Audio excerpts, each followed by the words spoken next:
വളരെ സന്തോഷമുണ്ട്. രണ്ട് മന്ത്രിമാരെ കേരളത്തിന് കിട്ടിയതിൽ, കേന്ദ്രമന്ത്രിമാരെ.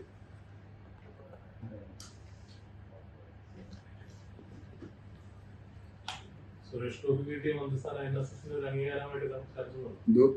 സുരേഷ് ഗോപിക്ക് ലഭിച്ച മന്ത്രിസ്ഥാനം NSSന് ലഭിച്ച അംഗീകാരമായി കരുതുന്നുണ്ട്. അല്ല, ഞാൻ അങ്ങനൊന്നും പറയത്തില്ല.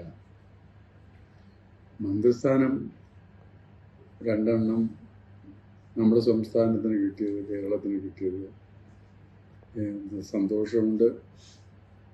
അത് അവരെ അഭിനന്ദിക്കാനും എനിക്ക് താല്പര്യമുണ്ട്. സഹമന്ത്രിസ്ഥാനമാണ് രണ്ടും. ക്യാബിനറ്റ് റാങ്കിൽ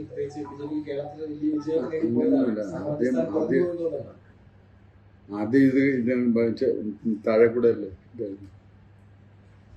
കേന്ദ്രമന്ത്രിയായ സുരേഷ് ഗോപിക്ക് താല്പര്യമില്ലായിരുന്നു, താങ്കൾ ഫോൺ വിളിച്ചിട്ടാണ് അദ്ദേഹം സമ്മതിച്ചതെന്നൊക്കെ കേൾക്കുന്നു. ശുദ്ധാസംബന്ധം. തെരഞ്ഞെടുപ്പ് ഫലത്തെ കുറിച്ച് ഒരു NSSന്റെ ഒരു വിലയിരുത്തലൊന്നും വന്നിരുന്നില്ല. വലിയ രീതിയിലുള്ള ഒരു മുന്നേറ്റം കോൺഗ്രസിനുണ്ടായി വന്നല്ലോ. NSSന്റെ വിലയിരുത്തൽ വന്നല്ലോ. ഇത് അതായത് ജനാധിപത്യം വിജയിക്കണമെങ്കിൽ ഏറ്റവും ആവശ്യം ശക്തമായ പ്രതിപക്ഷമാണ്. അത് കേന്ദ്രത്തിലായാലും സംസ്ഥാനത്തായാലും ഇല്ലാതെ പോയതിൻ്റെ ഗതികേട് നമ്മുടെ രാജ്യത്തെ ജനങ്ങൾ അനുഭവിക്കുന്നു. ഇപ്പോൾ ശക്തമായ ഒരു പ്രതിപക്ഷം കേന്ദ്രത്തിലുണ്ടായപ്പോൾ കേന്ദ്രത്തിൻ്റെ ടോൺ മാറി എന്ന് പറഞ്ഞതുപോലെ കേരളത്തിലും ജനങ്ങൾക്ക് വളരെ അപ്രീതിയുണ്ട്.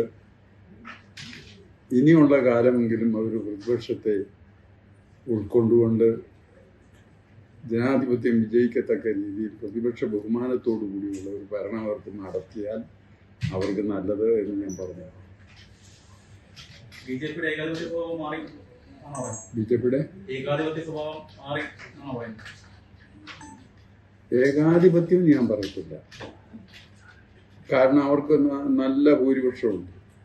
പക്ഷെ നല്ല ഭൂരിപക്ഷം ഉണ്ട് എന്ന് കരുതി പ്രതിപക്ഷത്തോട് അല്ല, അങ്ങനെ നല്ല ഭൂരിപക്ഷം ഉണ്ടെങ്കിൽ പ്രതിപക്ഷത്തോട് മാന്യമായിട്ട് പെരുമാറണം. പ്രതിപക്ഷവുമായി സഹകരിച്ച് പ്രവർത്തിക്കാമല്ലോ. ആ ഒരു കുറവ് ഉണ്ടായിരുന്നു. അതാണ് അവസാന ഘട്ടത്തിലൊക്കെ അനുഭവപ്പെട്ട അത് തന്നെ. കഴിഞ്ഞ ദിവസം മുഖ്യമന്ത്രിയുടെ ഭാഗത്തു നിന്നൊരു പരാമർശം, ഒരു സമുദായ നേതാവിന് നേരെ വിവരദോഷി എന്ന തരത്തിലുള്ള പരാമർശം ഉണ്ടായിരുന്നു. അതിൽ NSSന്റെ ഒരു പ്രതികരണം മാർക്കൂർലോസിനെതിരായിട്ട്. മാർക്കൂർലോസ് ഇവിടുത്തെ മുഖ്യമന്ത്രിയുടെ ഏറ്റവും അടുത്ത സുഹൃത്തായിരുന്നില്ലേ? ഇല്ലേ? ആവശ്യമില്ലാതെ കാല് പിടിച്ചാൽ, ആവശ്യമില്ലാതെ കാല് നിൽക്കാൻ പോയാൽ ഇതൊക്കെ കേൾക്കും.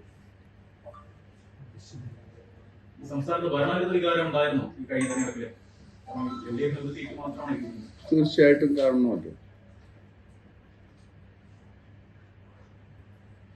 കേന്ദ്രത്തിന്റെയാ ഞാൻ പറഞ്ഞത്, ഇവിടുത്തെ ഞാൻ പറഞ്ഞിട്ടില്ല. തെരഞ്ഞെടുപ്പ് നടന്നില്ലല്ലോ.